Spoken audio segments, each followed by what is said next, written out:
이 법인 폐업 시에 관가했다가 폐업 전보다 더 큰 금전적인 손실을 발생시킬 수도 있습니다. 이 폐업만으로 상당한 금전적 손실과 정신적 충격을 겪으셨는데 잘못 폐업했다가 더 큰 손해를 입을 수도 있는 것이거든요. 이런 문제가 발생하면 사실상 평생 재기할 수 없는 상태로 빠져들 수 있습니다. 안녕하세요.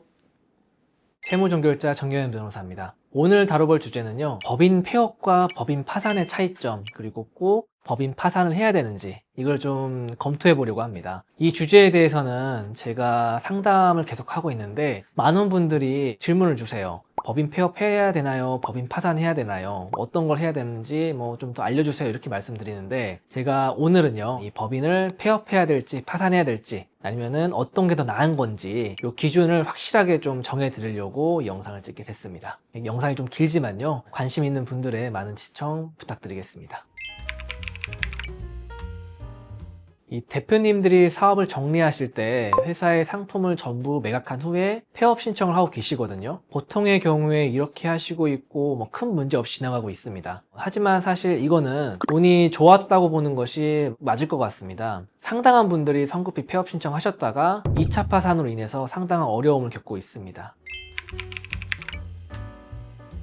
이 법인을 없애는 데는 이 주주들이 결의에 의해서 임의적으로 소멸시키는 방법이 있고, 또 법인 파산 절차를 통해서 법원이 직접 개입해서 소멸시키는 방법이 있습니다. 그런데 법인의 폐업 절차는 이 법인을 소멸시키는 절차가 아니에요. 그렇기 때문에 법인의 폐업만으로는 법인이 소멸하지 않습니다. 그러면 어쩔 수 없이 기존의 법인이 가지고 있는 법적 리스크를 그대로 감내하셔야 될 수밖에 없어요.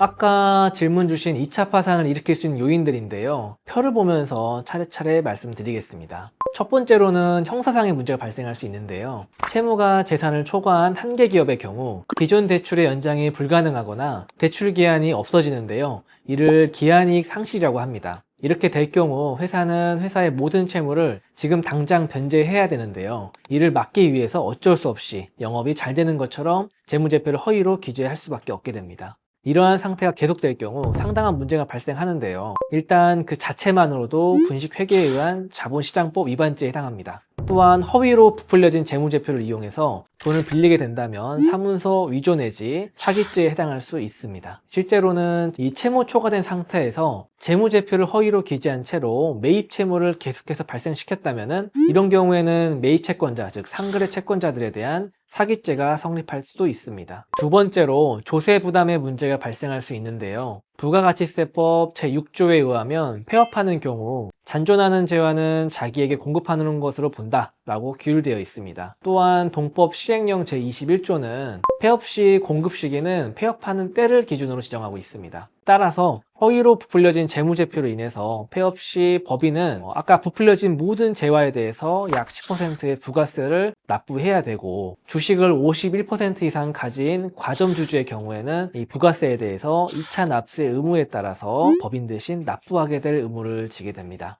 이와 같은 맥락으로 허위로 부풀려진 재화에 대한 소득세 역시 과점주주가 부담해야 됩니다. 소득세뿐만 아니라 허위로 발생된 이 잉여금은 대표이사에게 배당되어서 대표이사는 배당 소득세를 납부해야 됩니다. 이걸 의제배당이라고 하는데요, 이렇게 되면은 대표이사에게는 상당한 조세 채무가 발생할 수 있습니다. 그 외에 많은 문제가 있는데요, 폐업한 법인이 소멸할 때까지 관련인으로 등록되어 있어서 신용상의 불이익을 받기도 합니다. 신용보증기금이나 기술보증기금 등의 정책자금을 빌릴 때 성실경영 이행각서를 작성하는데 성실경영각서 불이행으로 인한 책임을 지기도 할 수 있습니다. 또한 법인이 소멸하지 않았기 때문에 대표이사님의 개인회생 또는 개인 파산, 워크아웃에서 상당한 불이익을 받기도 합니다. 법인이 계속 살아있으니까 대표이사는 2년에 한 번 등기해야 되고 불이행 시 과태료 대상이 될 수도 있습니다. 그리고 아까 말씀드린 법인세나 부가세를 계속 신고해야 되겠죠. 이러한 자잘자잘한 불이익들도 상당하다고 볼 수 있을 것 같습니다. 아까 말씀드린 그런 문제점을 종합적으로 봤을 때 이 법인 폐업 시에 관가했다가 폐업 전보다 더 큰 금전적인 손실을 발생시킬 수도 있습니다. 이 폐업만으로 상당한 금전적 손실과 정신적 충격을 겪으셨는데 잘못 폐업했다가 더 큰 손해를 입을 수도 있는 것이거든요.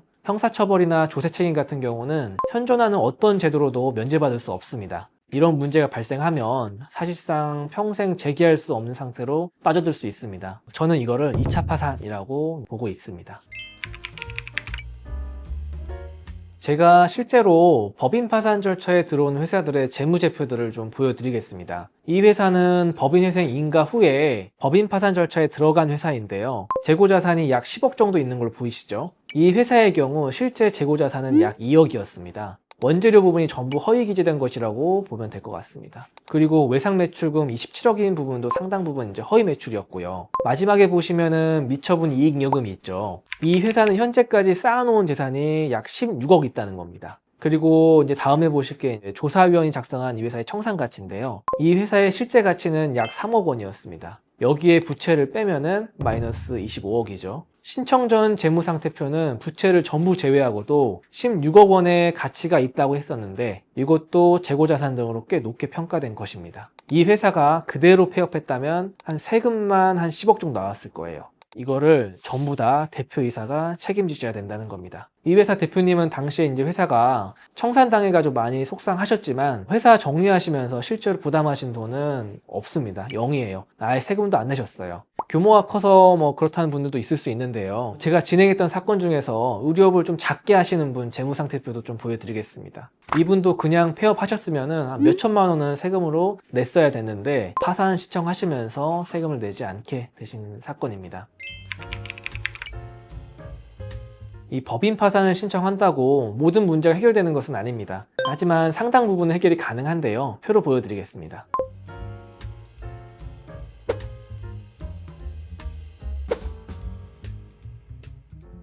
앞에서 보여드린 분식회계의 경우에는 외부 감사 대상이 되지 않는다면 일반 중소기업에서는 사회간연상 어쩔 수 없는 부분도 있습니다. 회생법원은 이러한 분식 사실을 밝히고 반성하고 있다는 점을 충분히 보여주면 다른 형사상의 문제를 야기하지 않는 이상 선처하고 있습니다. 또한 금융기관 역시도 파산 절차에까지 이른 회사를 상대로 고소하거나 다른 법적 절차를 진행하고 있지는 않는 편입니다. 다만 대표이사의 업무상 횡령이나 배임, 그리고 탈세의 범죄 행위가 명백하다면 회생법원에서 고발할 수 있습니다. 따라서 파산 신청 전에 꼭 전문 변호사와 상의하셔야 됩니다. 또 한 가지 주의하셔야 될 점이 채무초과 상태에서 계속해서 매입을 할 경우 이 상거래 채권자들의 동시다발적인 사기 고소가 무지될 수 있는데요. 통상 법인 파산 시점을 기준으로 채무초과 상태를 추정하기 때문에 적절한 시기에 법인 파산 신청이 있다면 사기죄도 성립하지 않을 수 있습니다. 저 같은 경우는 법인 파산 시에 상거래 채권자들이 사기 고소한 사건이 꽤 있는데요. 하지만 아직까지는 사기죄가 성립된 적은 없었습니다. 오히려 법인 폐업만 했다가 사기죄가 성립하는 경우가 상당수 있었습니다. 이런 사건은 보통 이제 법인 파산 상담하러 오셨다가 한동안은 연락 없으셨는데 폐업하고 얼마 안 가서 사기죄로 고소가 들어왔다고 다시 연락하시는 분들이 대부분이거든요. 최근에 조세심판원의 결정 내용이 있습니다. 법인 회생 절차에서의 조사 보고서 또는 법인 파산 절차에서의 파산관제인 보고서가 그 당시에 이제 법인의 재고자산 실제 가치를 보고하게 돼 있는데요. 이 조사 보고서와 파산관제인 보고서의 이제 실사 가치가 재무제표상의 가치보다 더 신빙성이 있다는 결정입니다. 즉 파산 절차나 회생 절차에서는 재무제표가 아닌 조사위원이나 파산관제인이 조사한 가치를 기준으로 부가세를 부과한다는 것입니다. 아까 재무제표에서 재고자산이 10억이고 비유동자산이 16억이었잖아요. 이 조사보고서와 파산관제인 보고서 상에서는 약 3억 정도로 제출되어 있죠. 그러면은 부가세만 2억 6천에서 3천만 원으로 준 겁니다. 그럼 여기서 남은 3천만 원은 누가 내느냐? 이게 문제가 될 수 있는데요. 채무자 회생법에 의하면 파산 선고 시 파산법인의 재화에 대한 관리 처분권은 파산관제인에게 이전하기 때문에 부가세의 납부 주체도 파산관제인이 되는 것입니다. 그래서 파산법인과 과점주주는 파산 이후 새롭게 발생하는 세금에 대해서는 어떠한 책임도 없게 되는 것입니다. 또한 미지급 임금하고 퇴직금에 대해서 근로복지공단이 3개월분의 임금과 3년분의 퇴직금을 2,100만 원 한도에서 지원해주고 있습니다.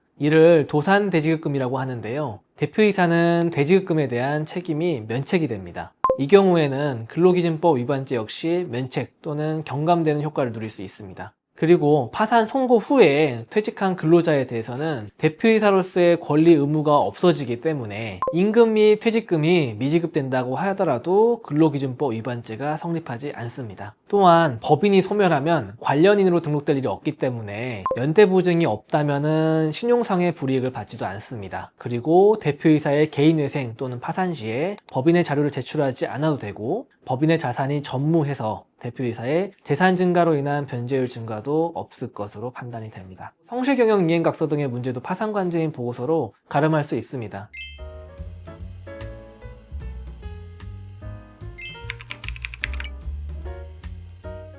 아무래도 비용 부분은 조금 민감할 수 있는데요. 수임료의 경우는 로펌마다 기준이 다 다릅니다. 그래서 정확히 말씀드릴 수는 없지만 보통 예납금 정도라고 보시면 될 것 같아요. 그리고 법원에 내는 돈이 있는데 이게 예납금하고 인지송달료입니다. 예납금은 대부분 이제 파산관제인의 보수로 지불되는 돈인데요. 서울회생법원과 수원회생법원은 부채가 100억 미만일 경우에 500만 원, 그리고 100억 이상 300억 미만일 경우엔 1000만 원, 그리고 300억 이상일 경우에는 1500만 원입니다. 그리고 그 외 법원의 경우에는 5억 미만일 경우에 500만 원, 그리고 5억에서 10억 미만일 경우에 700만 원, 그리고 10억에서 50억 미만일 경우에 1200만 원, 50억에서 100억 미만일 경우에 2000만 원입니다. 이게 서울회생법원하고 수원회생법원 그리고 다른 법원들 간에 예납금의 차이가 있으니까요. 꼭 체크하셔야 됩니다. 그리고 인지송달료는 많지는 않은데요. 인지액은 900원이고요. 성달료는 채권자 10개당 36만 원, 20개일 때는 52만 원입니다. 채권자가 많을수록 조금씩 싸지죠.